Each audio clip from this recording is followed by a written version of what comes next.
All right, we're back with more on the latest developments in the Middle East. On Saturday, Hamas released 3 more Israeli hostages in exchange for 183 Palestinian prisoners. This is the 5th such exchange since that ceasefire took effect last month. All of this comes as Israel's military started withdrawing from a key corridor that divides the Gaza Strip. This is allowing some families in Gaza who had been displaced by the violence to return to their homes. NBC News national correspondent Yasmin Vossoughian is in Tel Aviv and joins us now with the latest. Good morning, Yasmin. Let's start with that exchange that took place over the weekend. What can you tell us? What do we know about any kind of a date for when negotiations for phase 2 is expected to start? Yeah, let's talk through what happened Saturday first, then I'll talk about possibility on negotiations for phase 2. So 3 hostages released on Saturday, Or Levi, Ohad Ben Ami, and Eli Sharabi. Their condition was pretty terrible, to say the least. They were malnourished. They seemed incredibly thin. The prime minister putting out a social media post and saying the images of them were shocking, that there would be a quote-unquote response. We are unsure of what that response actually would be.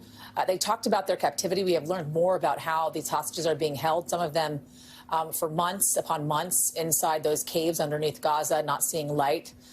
They're also being chained as well. And so certainly they have been through an incredible time while being held captive for 491 days. You're seeing these amazing images coming out of Israel over the weekend where these hostages were reuniting with their families who were so incredibly happy to see them, though. Some of them, though, coming home to families who have been killed.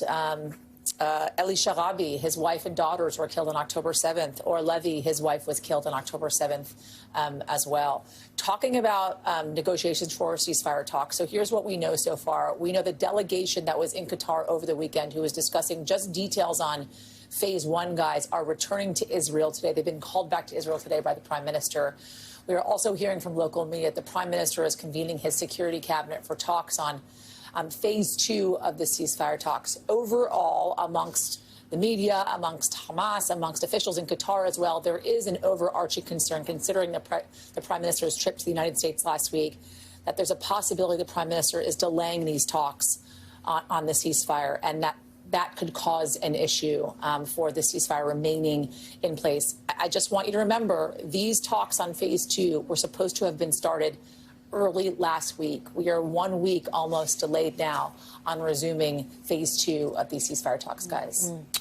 Yasmin, also we mentioned that people are returning at least to the area where their homes were, people who were displaced by the violence in Gaza. What's it been like, and what are they saying? What are we learning about how they think they'll go about rebuilding?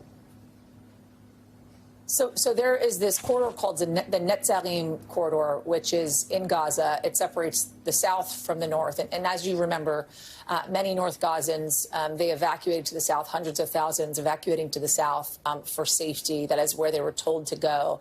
And then returning now to the north to really find a flattened Gaza. Now, most of their homes just completely gone and nowhere really to go.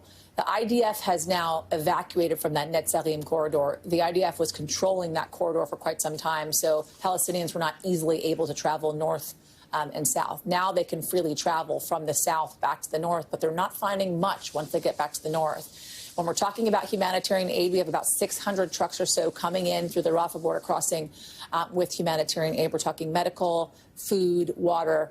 But we've had some pretty terrible weather here over the last 72 hours or so. High winds, rain as well. They need the tents. They need the caravans. They need the mobile homes, some of which they have not yet gotten, especially when you have hundreds of thousands of Gazans that don't have a roof over their head with small, young children, but wanting to be back where they live, wanting to be back where their homes are. And Yasmin, we're also hearing President Trump is meeting with the King Abdullah of Jordan to talk about, his plan to take over Gaza and move the rest of the citizens out. Do we know how King Abdullah feels about Trump's plan to develop Gaza into a Riviera of the region? He doesn't like it, and he said it immediately. King Abdullah made an announcement denouncing President Trump, saying that he wants to turn Gaza into a Riviera, making the Palestinians leave Gaza. We also heard the president saying he believes he can convince King Abdullah to think otherwise. We heard him say that he thinks he can convince President al-Sisi to also think otherwise of his plans as to what to do with Gaza. This is going to be an incredibly important meeting. We know the king has already left Jordan on his way to have some of these meetings. And Jordan, Egypt are integral to phase 3. By the way, haven't gotten to phase 2 yet, though, but phase 3, which is kind of the quote unquote day after of this war, and making sure Gazans have a place to live. All right. Yasmin Vossoughian, thank you very much for your reporting. We appreciate it. Thanks for watching. Stay updated about breaking news and top stories on the NBC News app or follow us on social media.